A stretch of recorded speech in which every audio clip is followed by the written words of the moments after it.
Monseigneur, bonjour et merci de nous accorder cette interview à Radio Saint-Gabriel. Nous sommes ici sur le site de Cunamama à l'occasion du pèlerinage. Le pèlerinage qui renaît puisque cela va faire quand même 2 ans maintenant. Qu'est-ce que vous en pensez de ce renouveau? De fait, je suis à mon premier pèlerinage de Cunamama puisque j'ai été ordonné donc, évêque de Guyane le 6 février dernier, donc nous sommes le 23 octobre. Donc c'est clair que je n'ai pas eu l'occasion de venir ici avant. Et du reste, les précédentes années, depuis l'an 2000, il n'y avait pas de pèlerinage du fait du Covid. Et donc là, comme vous l'avez dit, c'est un renouveau, c'est un redémarrage de ce pèlerinage. Et vraiment, on peut féliciter tous ceux qui ont vraiment permis cette belle rencontre d'aujourd'hui. À CTG qui a réouvert la piste, l'Ordre de Malte qui a remis en valeur le cimetière où se trouvent ces fameux prêtres martyrs, la commune d'Irakubo qui a nettoyé le site où nous avons pu mettre des tentes et où nous avons pu célébrer la messe, donc avec pas mal de pèlerins. Moi j'étais très étonné, après 11 km de piste, de trouver tant de monde déjà réunis ici. C'était vraiment une belle surprise pour moi.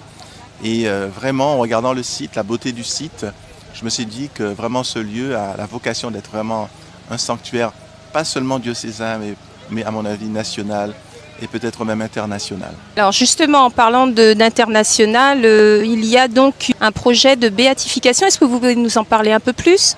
Oui, parce que de fait, ces prêtres, il y a 63 prêtres qui sont enterrés ici et qui effectivement sont morts en témoins du Christ. Ils ont vraiment refusé de renier leur foi, de renier les promesses sacerdotales qu'ils avaient faites au moment de leur ordination presbytérale. Et donc, ce sont vraiment des témoins. Témoins, ça veut dire, vous voyez, quand on parle de martyrs, justement, ça veut dire témoin. Ça veut dire témoigner jusqu'au sang, et c'est ce qu'ils ont fait. Ils ont témoigné jusqu'au sang, et c'est à ce titre qu'ils méritent le beau titre de martyr.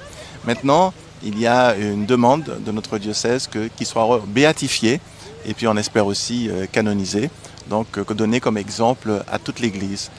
Et voilà, je crois que c'est d'actualité parce qu'au moment où on dit tellement de mal de l'Église, et en particulier des prêtres, eh bien, mettre à l'honneur des prêtres, de saints prêtres qui ont su témoigner jusqu'au bout de leur foi et être à la hauteur de leur ministère, eh bien, je crois que c'est vraiment bon pour tout le monde.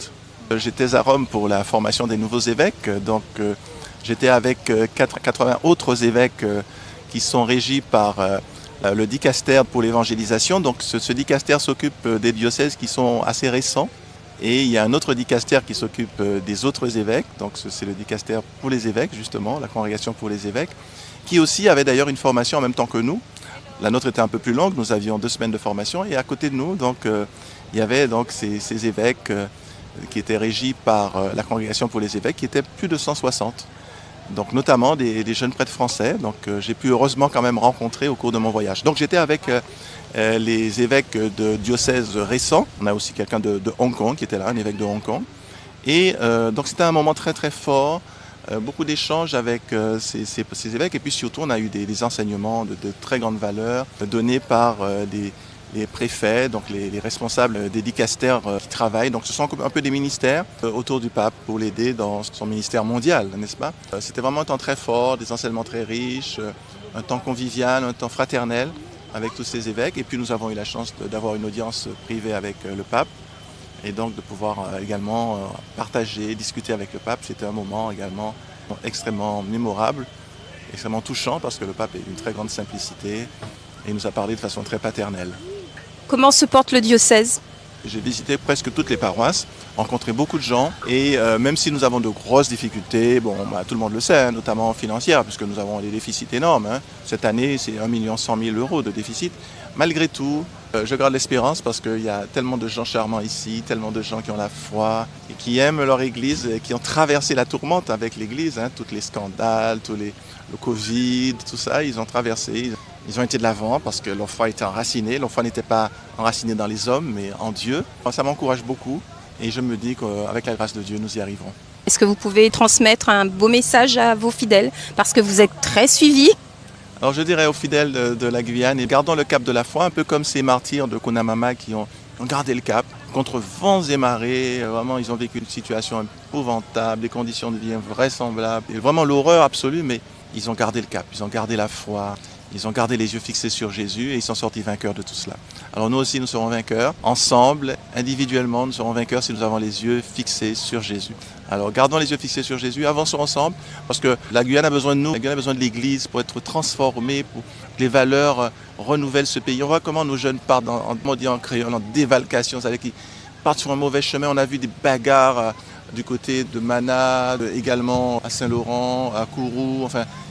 dans des écoles, il y a de la violence, les gamins sont prêts à s'étriper, enfin c'est invraisemblable. On sent qu'il manque Dieu là, quoi. Les couples qui ne tiennent pas, nous avons vraiment un grand rôle à jouer, à créer de nouvelles écoles pour pouvoir recevoir davantage d'enfants, leur assurer une éducation digne de ce nom, en communion avec les parents, que la Guyane se soit transformée, qu'on ne soit pas dans cette insécurité permanente, qu'on n'entende pas tous les jours des vols à main armée, des gens qui sont tués, commerçants qui sont tués, des enfants, des jeunes qui sont assassinés. Il y a trop de choses négatives et donc la solution c'est Dieu et l'Église peut apporter Dieu, peut donner Dieu au monde. L'Église a besoin de vous, mais la société tout entière a besoin de vous. Marchons ensemble, vivons notre foi à fond et la Guyane va changer. On peut faire une invitation pour l'année prochaine sur ce merveilleux site de Kunamama. Ah oui, j'invite vraiment tout le monde à nous rejoindre l'année prochaine, que vraiment nous soyons 10 fois plus nombreux encore. Ce merveilleux site. Et vous allez voir, c'est une belle expérience, vraiment. Et tous ceux qui sont ici sont ravis et je pense que vous serez ravis l'année prochaine. À très bientôt.